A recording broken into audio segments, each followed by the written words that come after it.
Hey, Chicago Fire fans, this is Nick with the Feed the Fire podcast, where we are talking all things Chicago Fire and Major League Soccer. In today's episode, we are previewing the Chicago Fire's next matchup, a Sunday afternoon stroll in the park. Not really, a big matchup against Eastern Conference title contender, at least in their own minds, the Five Stripes of Atlanta United. We're going to look at the potential lineups, break down some of the players on both sides, and after looking at the odds, I will give you my picks and predictions in this game. So stay tuned as we talk all things Chicago Fire.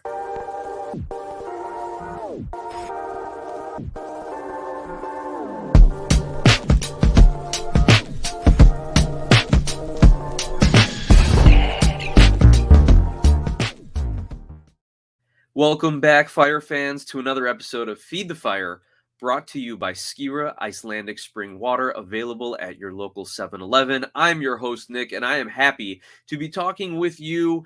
At time of recording, it's a Wednesday night. I'm sorry, it's a Thursday night. Man, the days are just running together, right? Especially as we get ready for the Chicago Fire's next match. Like I said, a Sunday afternoon game, April 23rd. 3:30 kickoff down in Atlanta. I will not be calling it Hotlanta because then just the whiteness of my skin would be palpable through the podcast and YouTube platforms here. Before we break down everything, I'm going to remind everyone to make sure you follow us on Spotify, subscribe on YouTube, subscribe wherever you get your podcasts, and would love to get a review or rating from you as well. You can find us on social media at Glasshouse Soccer. And you can email me at glasshousesoccer@gmail.com. And now let's get right into it. The Saganaki Cup, as I am calling it, since we have two hot Greek strikers here. Giacomakis for Atlanta coming in on a 4-game scoring streak, and Yorgos Koutsias for the Chicago Fire, who has had some really solid performances and was just had a couple shots go begging in Chicago's last match, that 2-2 disappointing draw to the Philadelphia Union. Speaking of the Chicago Fire, as we always do, we got to check in on the injury front. Per Joe Chats of OnTap Sportsnet, he was at their Wednesday practice. Federico Navarro, Carlos Terran, Xerdan Shaqiri, Jairo Torres were all participating in that practice. Kei Kamara was in concussion protocols, but should be cleared for the game. And of course, for the latest, make sure that you are following along on MLSsoccer.com on their injury tracker. That usually gets released Friday afternoons, and so you can see exactly who's going to be listed as out, probable, questionable, and make sure you're following along on social media for all of the latest injury news. I don't know if Gaston Jimenez is going to be in or out. That is going to be kind of a Friday afternoon, Saturday decision, maybe even a game time decision. But like I said in the last episode, I would bench him just to send a message of discipline. The way that he was yelling at Jim Curtin and mixing it up with the Philadelphia Union bench when he was already subbed out for potential injury on the Fire bench. He even got a yellow card for it. Like, you cannot have that. The coaching staff needs to send a message. Even if he is healthy, he should be benched. And if he's not healthy, keep him on the bench and nowhere near any of the other younger, more susceptible to his influence players. Now, that being said, I do expect, other than Jimenez, to have the full complement of players. And so I would expect Ezra Hendrickson to come out in his usual 4-2-3-1 formation, just because Ezra likes it. He doesn't like change. He has tinkered a little bit this season with some more defensive formations, especially after picking up the lead against Minnesota United. We saw him go to a 4-5-1 or even a 5-4-1, depending on where the wingers were playing at that point in time. But against Atlanta, it might not be a bad idea to sit more defensively in a 4-4-2 or even a 4-5-1. Now, I was thinking about that. How would I approach this game if I'm Ezra Hendrickson, if I were the head coach and had to come up with a lineup and tactics to be effective against a very potent Atlanta offense, as well as a very good defense? I thought sitting defensive would be a mistake, and giving Atlanta the possession would be a mistake.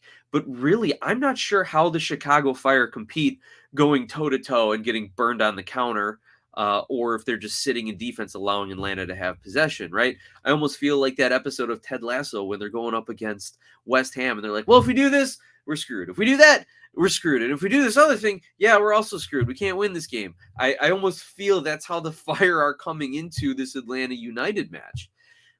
But really the question's got to start with, will we see Brian Gutierrez and Xerdan Shaqiri together starting a game together? Last week, we saw Shaqiri sub in for Brian Gutierrez in about the 65th minute or so.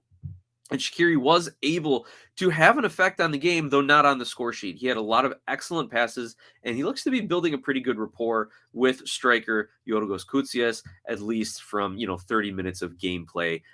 I'll make that wide sweeping statement, right? But I think if they're both fit, they both need to be on the pitch. They're clearly your two best midfielders. No offense to Chris Muller or Maren Haile-Selassie, but those guys need to be operating more offensively on the wings, in the channels, in the corners, and allowing Gutierrez and Shaqiri to find them, and allowing and pulling the defense wide, and allowing Shaqiri to play those beautiful crosses or those inch perfect passes up the middle to Kei Kamara, Yorgos Koutsias, Kasper Shabilko, Victor Bezerra, who is out with injury, but hopefully whenever he returns, right? If they're both fit, they give the Fire not only the ability to unlock that Atlanta defense a little bit, but they can control the pace of the game and maybe slow it down a little bit. We've seen Gutierrez be able to have some on the ball movement, progress the ball with his dribbling as much as his passing, and he may be able to control things, slow things down. Similarly, if Federico Navarro is back in that center defensive mid-role, most likely paired with Fabian Herbers, who's been starting, those guys should be able to really kind of maintain some possession in the middle third of the field, slow the game down, and then allow Shaqiri and Gutierrez to pick apart the defense with their passing. That's what I would love to see, but I just haven't been able to see the Fire as a possession-dominant team, nor I feel like they want to spring quick attacks, counterattacks if they can, turning the opposition over in the midfield, then having Gutierrez and Shaqiri lob that ball over the top or ping one into the wings, right? And then you can get Muller and Haile-Selassie to use their individual skill and create something offensively. It hasn't been happening. As we've noted in the past, they are not creating high percentage chances or high percentage shots. In fact, the Fire are underperforming their expected goals, I believe. And honestly, if you take out a couple shots a game, their expected goals numbers are way, way low. So maybe they're overperforming it, come to think of it. I haven't looked specifically at that yet, but I will do so before next episode. Regardless of all of that, the offense is not producing goals, not producing shots on target, especially not producing high percentage shots. And I don't know if this Atlanta game away at Atlanta is going to be anything to change that. Now, shifting from offense to defense, looking along the back line, I am well beyond Miguel Navarro starting right now. I think Jonathan Dean needs to start. Miguel Navarro may be the better talented outside back for the Chicago Fire. He may be the one Ezra trusts, but I sure don't trust him. After him coming in with a boneheaded challenge against Philadelphia to lead to the penalty kick last week, and he's good for one of those every single game.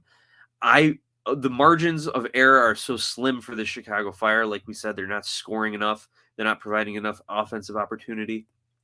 And with Tehran and Chios playing almost flawless center back play in order to keep the Fire on this 5-game unbeaten streak, you need to have someone who is just solid in the back. And I think Jonathan Dean can be that guy. He is probably an average, maybe slightly above average two-way player as well, and can maybe give you a little bit on the offense. I'm okay with Suquet starting as the outside right back, especially if Shaqiri ends up starting on kind of the right side of that midfield, maybe a little bit right on the wing with Haile-Selassie, possibly.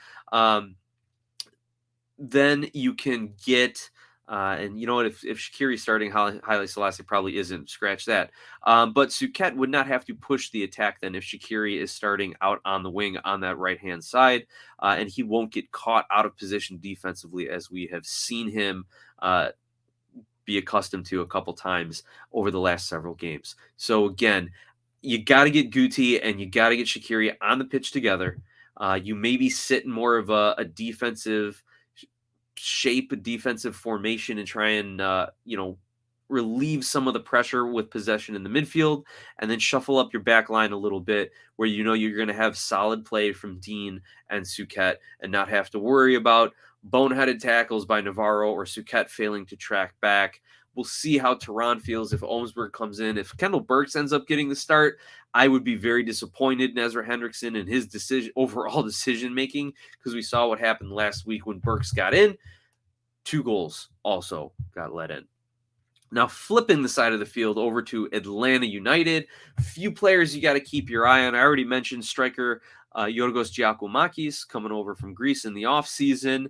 He actually is pushing for an MLS record, most consecutive games to start your MLS career with a goal. He has scored in his first 4 MLS games. Taylor Twellman holds the record at 6. So Twellman scored in his first 6 matches. Giacomakis could then score in his first 5 matches and kind of hold that on his own. I think there's a handful of other players who scored in their first 4.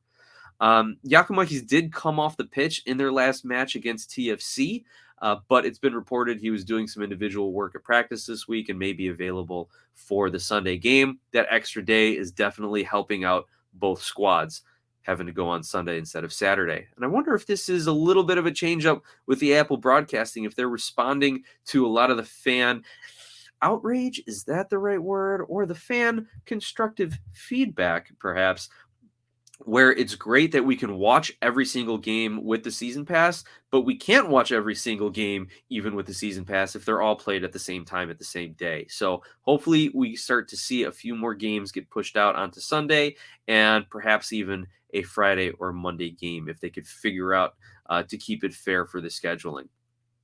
Also, you got to note Thiago Almada, the front runner for MLS MVP. He missed last week, but will be back this week against the Chicago Fire. Woo, lucky Fire for that. But pretty much the entire Atlanta United offense runs through him. He is crushing it. He is playing so well. He's scoring bangers. He's feeding assists.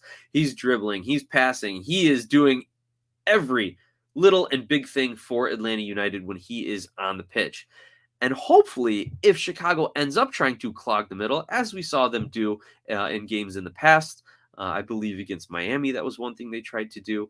And Ezra Hendrickson made sure to say it in the postgame. We put our 2 defensive boxes right in the middle of the field. Maybe that can slow down Thiago Almada a little bit. But you also have to account for then the wing play, the wing back play of Caleb Wiley and Andrew Gutman. I want to highlight Caleb Wiley real quick. 18 years old. He's either going to be buzzing after getting called up for the USMNT match versus Mexico and getting his first official cap for the senior team, game played last night on Wednesday night, or he may see limited minutes depending on how he's feeling after that game. I say the 18-year-old still got legs with him, but that's just because my 38-year-old self with my 58-year-old knees could not be doing what he's doing. But regardless, he's becoming a great outlet for Almada. We've seen defenses start to collapse on Almada a little bit, and he's been able to find Wiley out on the wings or making a cutting run to the center of the box and converting it, having his own assist numbers as well. Now, statistically, Atlanta poses a huge problem for the Chicago Fire, especially on the offensive side of the ball. They are 3rd in the league in goals, 2nd in the league in assists, and Atlanta is one of the best passing teams in Major League Soccer, especially on long balls. They have I think they have the highest completion percentage of long distance passes in the league. So we know they like to counterattack. We know that their goalkeepers and center backs like to play the long balls over the top, attacking right away. This could maybe not be as big of a factor if Brad Guzan is out, and I think he is out. Yes, I will say it. He is out for this game on Sunday, picked up a pretty bad injury.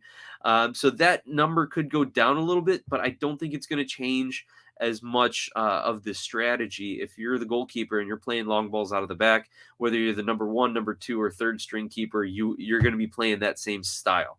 So the Fire are going to have to really maintain their defensive shape, things they have struggled with. They have struggled defending counterattacks and defending quick attacks by the opposition. They are pulled in every which direction. They don't know who to mark, don't know what position to get to, and that allows those shots from inside 10 yards, which at that point, you can't fault Chris Brady if he can't save every single one of them.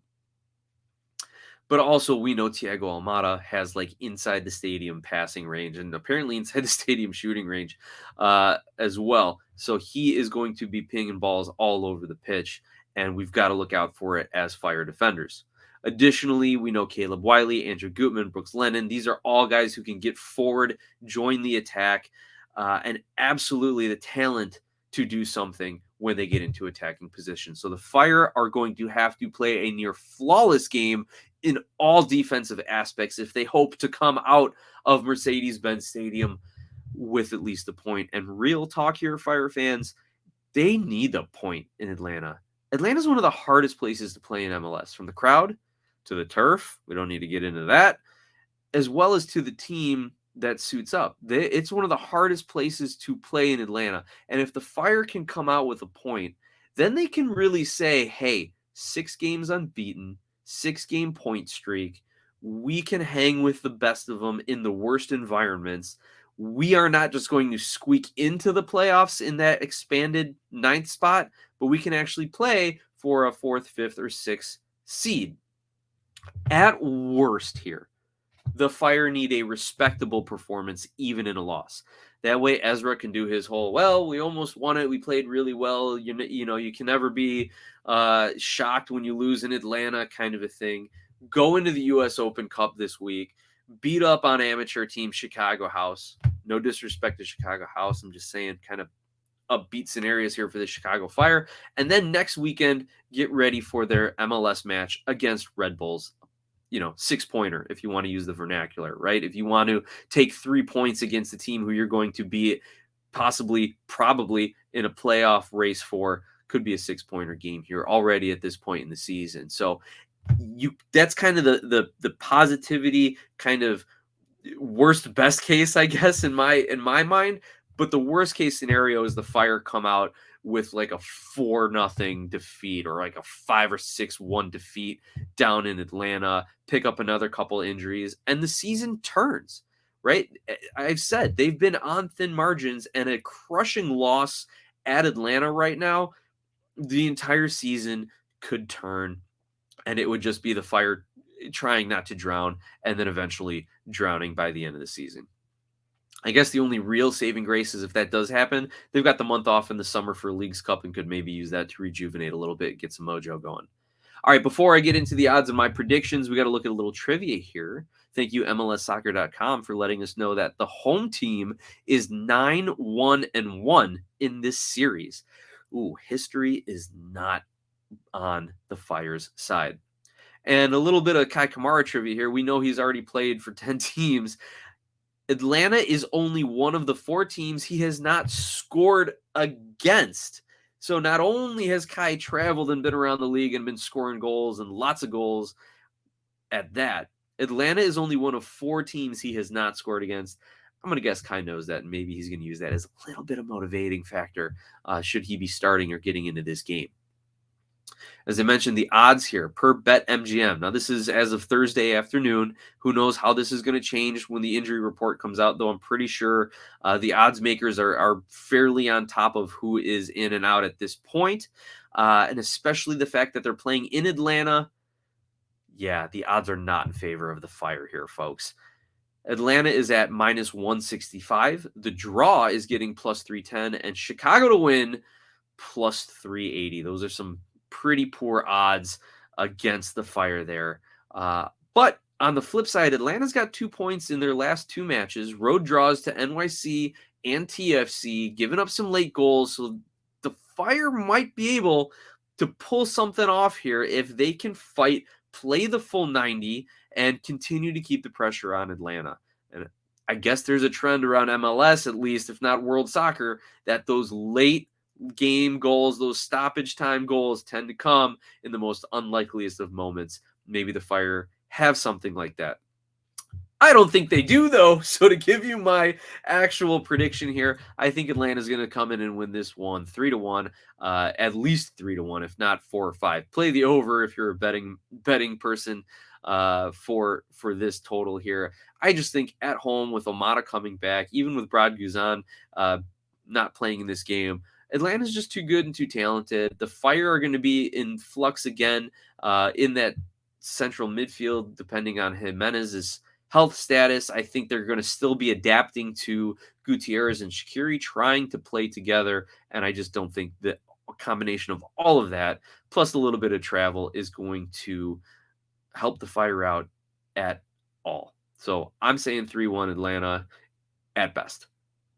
All right, Fire fans, let me know what you think in the comments via email or social media. Before we wrap up, a few other notes here that are affecting the Chicago Fire. The U20 World Cup is coming up May 20th to June 11th down in Argentina after Indonesia was stripped of its hosting duties. Big story there if you haven't been following it. Indonesia was awarded the U20 World Cup by FIFA.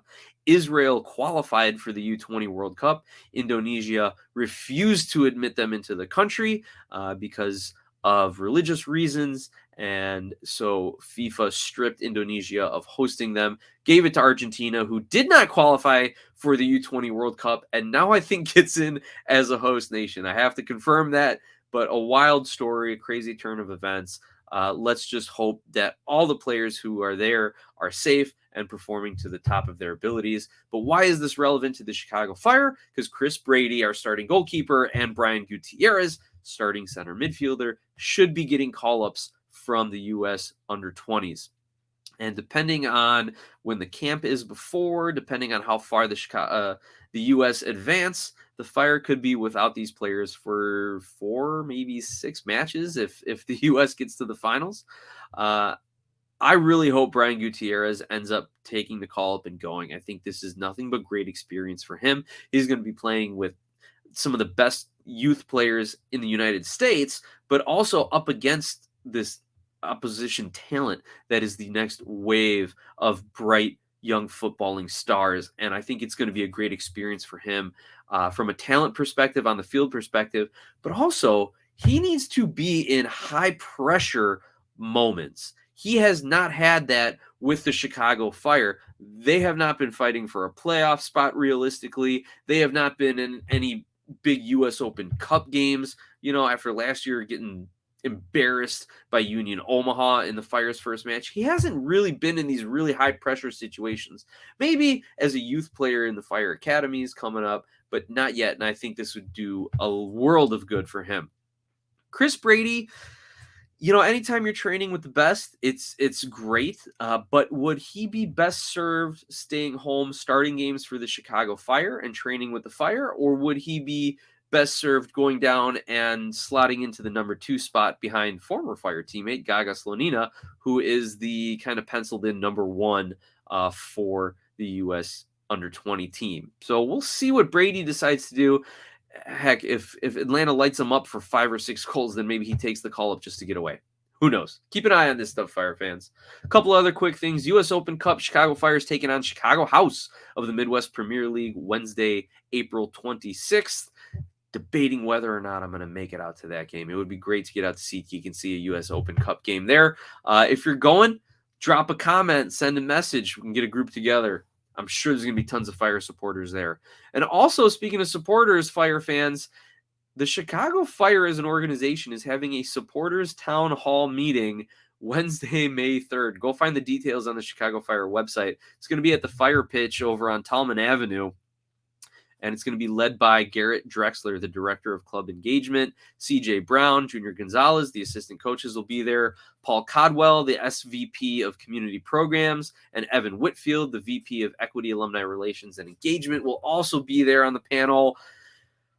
I'm guessing this is going to be more about fan engagement than it is going to be about actual operations and performance on the field, because if you open that door, then you're just going to get slammed. It's going to get out of control. A riot's going to brew. Things are going to get lit on fire. It's going to be insane. But I do think Chicago Fire fans, for the most part, will comport themselves well and provide some good constructive feedback, especially on the fan engagement side of things. So make sure you check that out if you can. Now, from around the league, some notable matches I am watching. Cincinnati is hosting Portland. This is interesting just because of last week's results. Cincinnati gets smoked 5-1 by St. Louis, and Portland, after going down a goal early to Seattle, their rival, ends up dropping 4 unanswered and winning that match 4-1. That was the match that Portland could turn their season around on, and the drubbing by St. Louis could be the match that turns FC Cincinnati's season from potential Supporter Shield winner to maybe we'll finish top 5 or 6 in the Eastern Conference, depending on how they recover and how, maybe they sell Brenner. That's all but done, I guess. So we'll see how they respond to it. But can the Timbers take advantage of some momentum, and can FC Cincinnati regain some momentum? And I just think these cross-conference games are so intriguing because you're not really giving up points to anyone who is going to directly affect your playoff seeding, but at the same time, you can't just mail it in. You got to get a result out of it. Also, I think Colorado versus St. Louis is going to be intriguing for similar reasons. Can Colorado pick up some of their momentum after their 2-match point streak, and can St. Louis continue their momentum after drubbing FC Cincinnati? Also, just for entertainment value, Nashville versus LAFC. Again, non-conference opponents, but will Nashville be up for it after their heartbreak loss to NYCFC? Will they be up for the challenge to take on the defending champs? And will LAFC come on out and try to dominate and score 3-4 goals against a team that's no longer in their conference? So that one to me is just the entertainment match. And with that, we're going to wrap up things here for this episode of Feed the Fire, a Chicago Fire podcast. Make sure that you're following on Spotify and wherever you get your podcasts. Rate and review, subscribe on YouTube, and above all, enjoy all the matches this weekend. Let's go Fire.